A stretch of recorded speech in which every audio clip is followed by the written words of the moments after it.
Welcome students for the second lecture of paper number 11 Physical Chemistry, and the topic we are going to learn here, that topic is elementary quantum mechanics.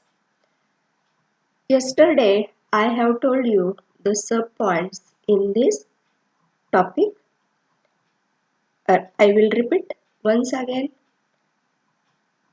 Introduction, then black body radiation, Planck's radiation law, photoelectric effect, Compton effect, de Broglie hypothesis, wave-particle duality of electromagnetic radiation, Heisenberg uncertainty principle, then particle in one-dimensional box, then the Schrödinger wave equation. All these points we are going to see in a detail in this chapter. Then in the introductory part of the elementary quantum mechanics, I have told you that the Dalton's atomic model, it is the big achievement of 19th century, and at the end of 19th century the most helpful discoveries that made, and these discoveries are X-ray, radium, then electron, etc. And by these discoveries it is observed that atom is a divisible one. Then drawbacks of classical mechanics. Then classical mechanics unable to explain the black body radiation, photoelectric effect, Compton effect, dual nature of matter, that is the de Broglie hypothesis. Today I will try to introduce you in a detail the classical mechanics and quantum mechanics, and what is the difference between classical mechanics and quantum mechanics. In this video you will learn and understand the difference between classical and quantum mechanics. Here, as I have told you, classical mechanics, it considers a big things, and quantum mechanics, they considers the micro things or small things. Here, classical mechanics describes the motion of microscopic objects from projectiles to parts of machinery and astronomical objects such as spacecraft, planets, stars, and galaxies. Then classical mechanics, it is based on Newton's laws of motion, and you are studied the Newton's laws. There are three laws of Newton's. The first law is the law of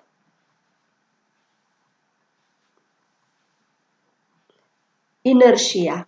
The first law, it is the law of inertia. Then the second law, here it is the law of acceleration, and the third law, reaction, action and reaction. And the classical mechanics is totally based on the Newton's laws and electromagnetic theory. It is proposed by the scientist Maxwell. And this classical theory, it is based on the natural observations of the scientists Newton and Maxwell. I repeat once again, classical mechanics describes the motion of macroscopic objects from projectile to parts of machinery and astronomical objects such as spacecraft, planets, stars, and galaxies. And all these objects and their natural motion, it is studied in a classical mechanics. Classical mechanics, it is based on the Newton's laws, and all of you are very well familiar with the Newton's law of motion. The first law, law of inertia; second law regarding the acceleration; and third law, it is regarding the action and reaction. Here again, classical mechanics provides extremely accurate results when studying large objects that are not extremely massive and speeds not approaching the speed of light. When objects being examined have about the size of an atom diameter, it becomes necessary to introduce the other major subfield of mechanics, and that subfield, it is the quantum mechanics. To describe the velocities that are not small compared to the speed of light, here we use a special relativity, and this special relativity means here gravitational force is not considered, and this is required in case where objects become extremely massive. At that time we use general relativity, and here we consider a gravitation. This becomes appreciable. However, a number of modern sources do include relativistic mechanics into classical physics, which in their view represents classical mechanics in most developed and accurate form. Here, in the development of classical to quantum, all these legendaries, they helped a lot.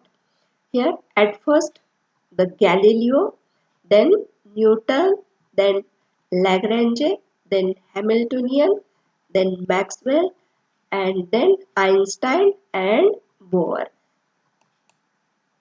So, the branch of science which, by considering de Broglie concept of dual nature of matter and Planck's quantum theory, explains the phenomenon related to small, that means microscopic particles, is called as quantum mechanics, or it is also called as wave mechanics.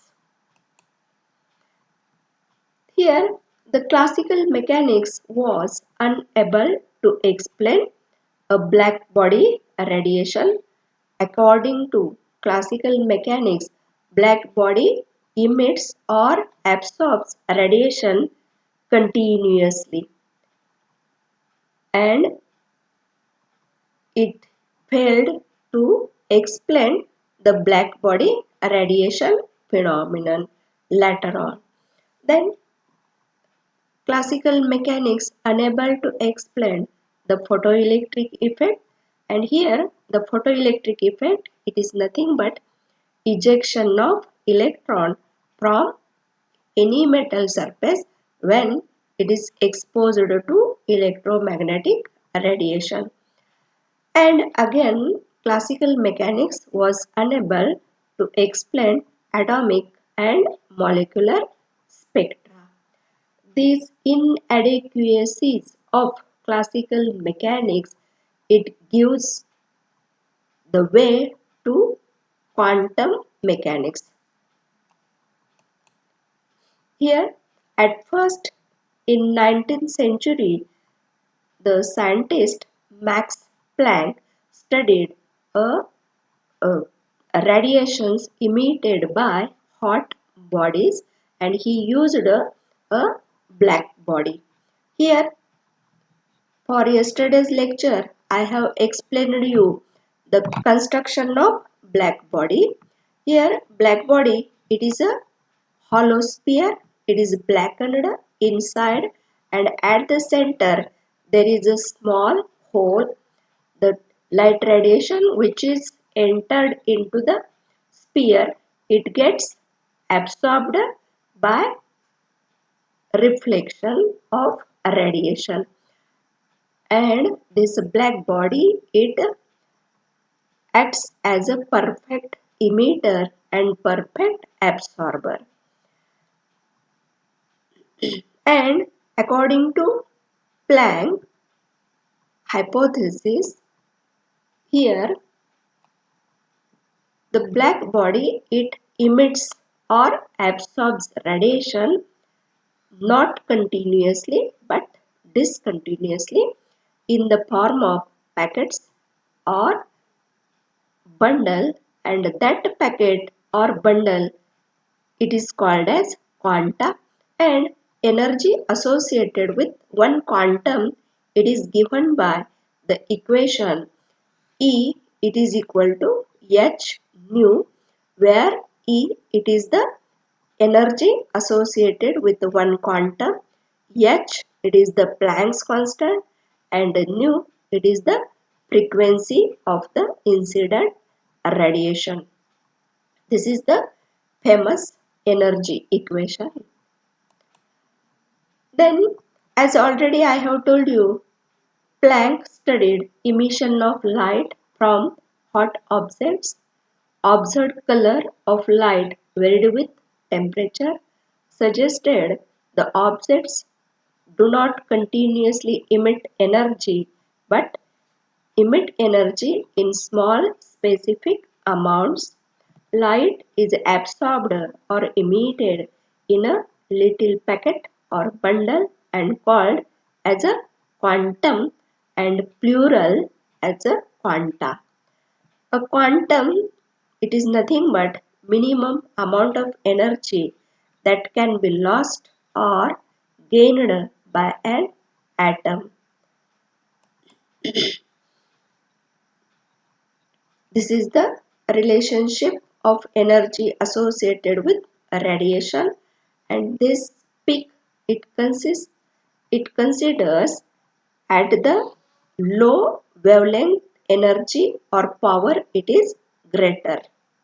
As wavelength increases, here the energy decreases, and this is the experimental determination of black body radiation. Then in 1923, the another scientist, Compton, he studied a Compton effect, and Compton effect, it is the study of scattering of a photon from lightweight elements. Suppose we have here carbon, and a X-ray photon, it will incident on this lightweight matter. Then the scattering of electron takes place, and the scattered photons, they have a low energy, and than the incident X-ray photon. The energy associated with incident photon, it is greater, and the energy associated with the scattered electrons, it is less. This is the Compton effect. Then in something detail regarding photoelectric effect. In 1925, this photoelectric effect, it is studied by the scientist Einstein, and he observed that when light incident on any metal, it ejects a photoelectrons, and the energy of ejected electron, it is greater than the energy of incident photon. Each and every incident electron, it has a greater energy.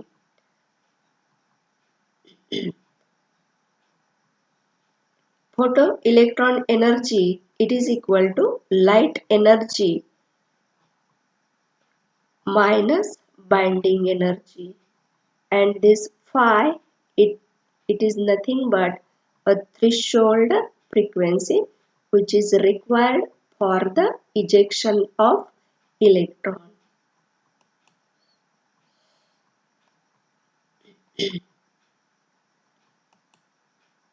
Then the another scientist Heisenberg, he he formulated his principle, and that principle is termed as Heisenberg's uncertainty principle. And according to the scientist Werner Heisenberg, one cannot simultaneously determine both the position and momentum of an electron. That means the more certain you are about where the electron is, the less certain you can be about where it is going. And the more certain you are about where the electron is going, the less certain you can be about where it is. In short, according to Heisenberg uncertainty, the simultaneous determination of position and momentum of any moving body, it is not possible. If we explain the position, we are not explaining more correctly its momentum, and vice versa. This is the Heisenberg's uncertainty principle. Then the another scientist in 1927, the Schrödinger, he derived a wave equation for electron, and the derivation of Schrödinger wave equation we can see in detail later on.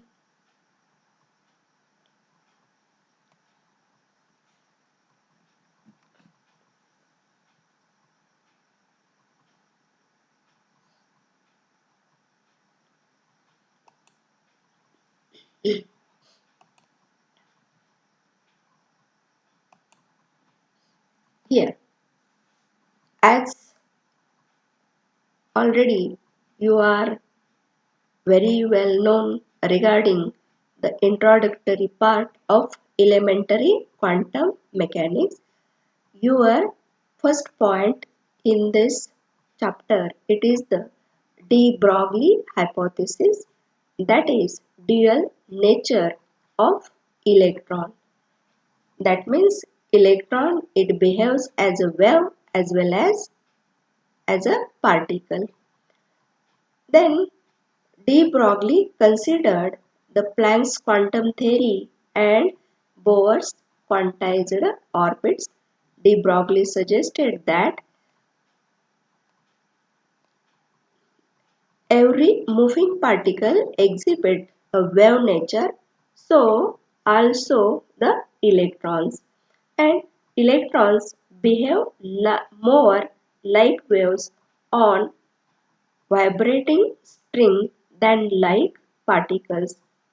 The wavelength of any particle wave can be calculated by using the formula lambda, it is equal to h by mv.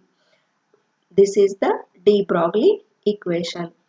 That means, in short, the de Broglie hypothesis, it tells us for any moving body or any moving particle, that moving particle, it is associated with a wavelength, and it is calculated by using this formula lambda, it is equal to h upon m into nu, where nu, it is the velocity of a moving body, m it is the mass, and the product m into v, it is the momentum.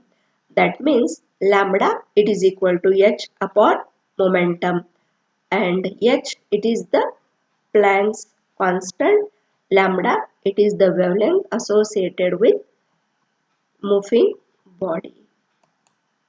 The derivation of this equation, here you know the Planck's equation, energy associated with one quantum, it is equal to h into nu, and Einstein's famous equation, here E, it is equal to mc square. And when we combine these two equations, here Einstein's equation, according to Einstein's equation, E, it is equal to mc square, and according to energy associated with one quantum, E, it is equal to h into nu, that is frequency. Here we have written f, that means frequency, and it is the nu. As we know that frequency, it is equal to c by lambda. Therefore, this above equation, it becomes as mc square, it is equal to h into c by lambda. Therefore, mc, it is equal to h by lambda, and lambda, it is equal to h by mc, where h, it is the Planck's constant, m, it is the mass, and c, it is the velocity of light. Lambda, it is the wavelength. Then for macroscopic objects, the velocity v can be replaced by speed of velocity c. Thus, our equation, it becomes equal to lambda, it is equal to h by m into phi. Now, the product m into phi, it is equal to p. Therefore, that is the momentum of the particle, and we get lambda, it is equal to h by p. This is the derivation of de Broglie equation.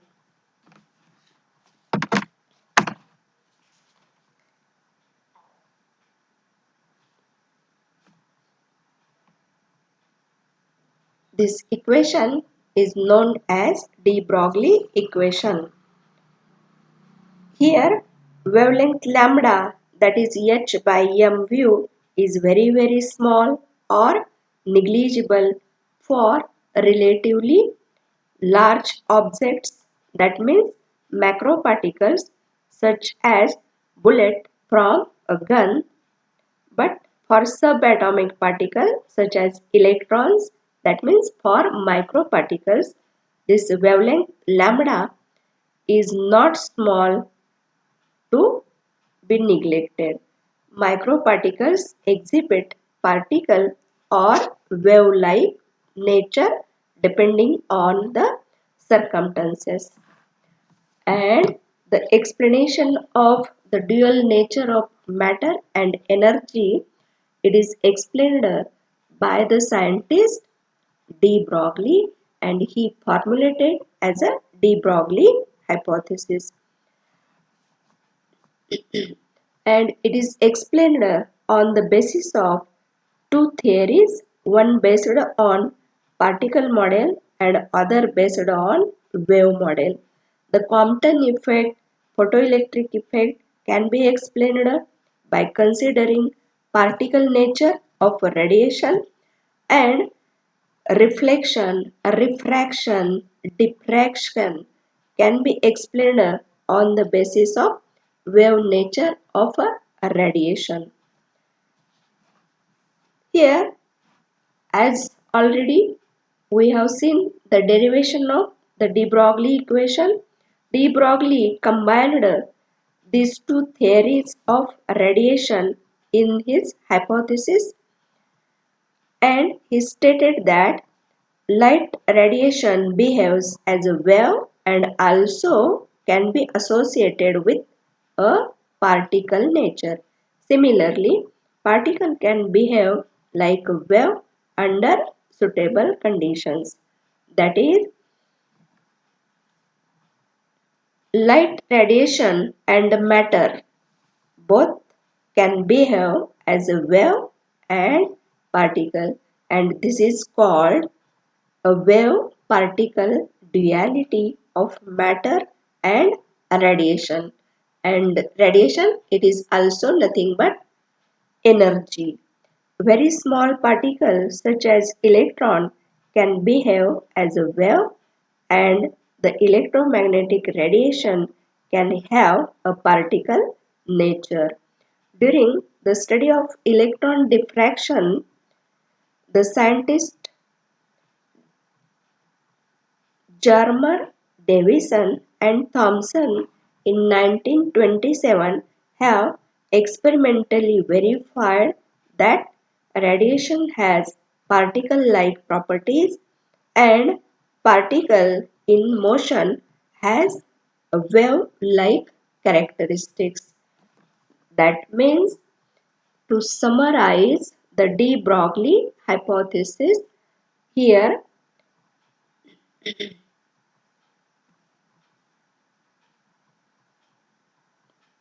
light, that means a radiation, it has a dual nature, and also the small particles, they behave as a wave as well as a particle. It is the de Broglie hypothesis. If you have any doubt, then you can ask me and you will get understand regarding the de Broglie hypothesis. Then for today's lecture, I will explain you the Heisenberg's uncertainty principle and the energy operator. So have a study and get hard work for your study. Thank you. Thank you.